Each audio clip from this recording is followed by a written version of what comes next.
The Christmas Banquet by Nathaniel Hawthorne. From the unpublished Allegories of the Heart. "I've here attempted," said Roderick, unfolding a few sheets of manuscript as he sat with Rosina and the sculptor in the summer-house.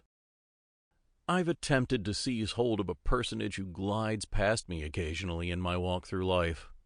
My former sad experience, as you know, has gifted me with some degree of insight into the gloomy mysteries of the human heart, through which I have wandered like one astray in a dark cavern, with his torch fast flickering to extinction. But this man, this class of men, is a hopeless puzzle." "Well, but propound him," said the sculptor. "Let us have an idea of hint to begin with." "Why, indeed," replied Roderick, "he is such a being as I could conceive you to carve out of marble, and yet some unrealized perfection of human science to endow with an exquisite mockery of intellect. But still there lacks the inestimable touch of a divine creator.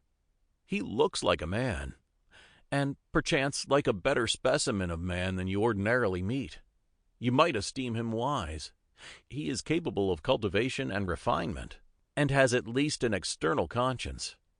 But the demands that spirit makes upon spirit are precisely those to which he cannot respond. When at last you come close to him, an unsubstantial, a mere vapor." "I believe," said Rosina, "I have a glimmering idea of what you mean." "Then be thankful," answered her husband, smiling.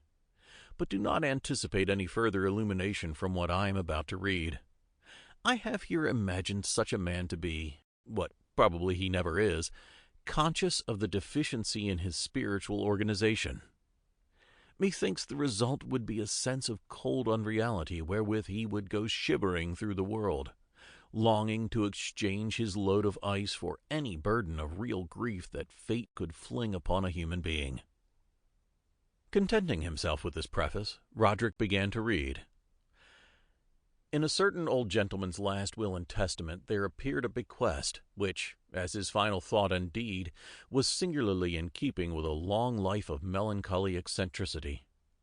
He devised a considerable sum for establishing a fund, the interest of which was to be expended, annually forever, in preparing a Christmas banquet for 10 of the most miserable persons that could be found. It seemed not to be the testator's purpose to make these half-score of sad hearts merry, but to provide that the stern or fierce expression of human discontent should not be drowned, even for that one holy and joyful day, amid the acclamation. Sample complete. Ready to continue?